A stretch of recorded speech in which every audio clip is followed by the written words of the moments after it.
Questa è una poesia divertente, sotto certi aspetti. Si chiama I Salutist ed è di Ugo Izzolino. Eccola qua.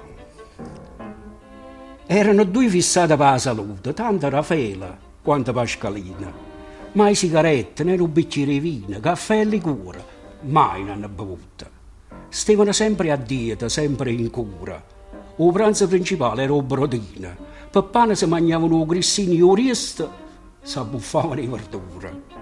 Erano due atleti, la verità. Arzilla, tosta, chini rossa in faccia, con due bracciali e cuoio in coppia e braccia, passavano per le strade della città.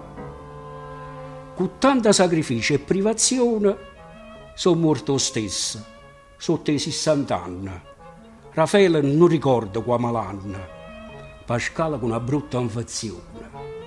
Ma la soddisfazione che hanno avuto sono morti tutti e due. Chi ne saluta? La poesia è poesia. Leggitavella. Leggitavella.